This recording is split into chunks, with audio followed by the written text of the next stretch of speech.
Hello, my name is Luandis Dizet Camargo Hoyos, a student of the course English Level 4. In this opportunity, I'm going to explaining or developing the activity of my partner Mayerlin Padilla with the metaphor "A good conscience is a continual Christmas" of the author Benjamin Franklin.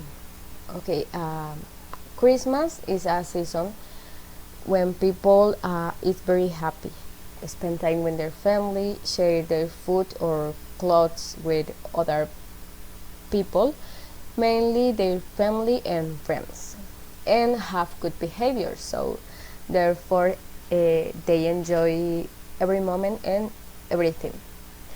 A good conscience or the good conscience is the capacity and ability that allows people improve the social environment. So for this, people must be respectful, have good actions or good behaviors, share their food and their clothes with people that need, and help people who need helps.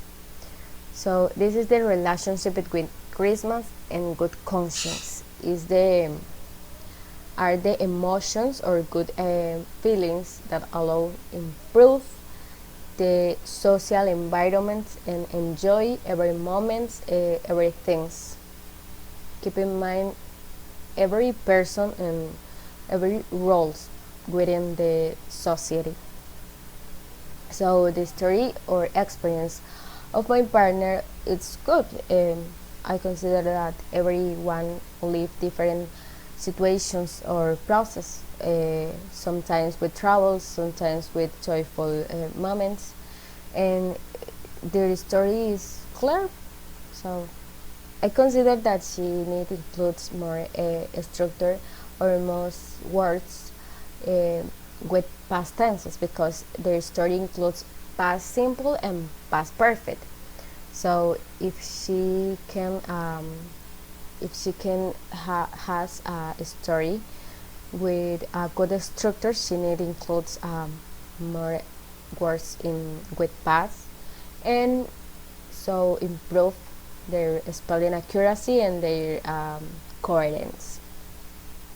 So the moral of her story is that everyone live different process, different moments, but people always can live.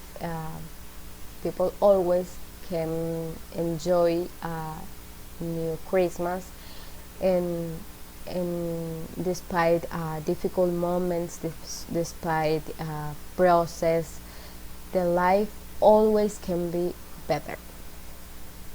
So this is the end. Thank you. Bye bye.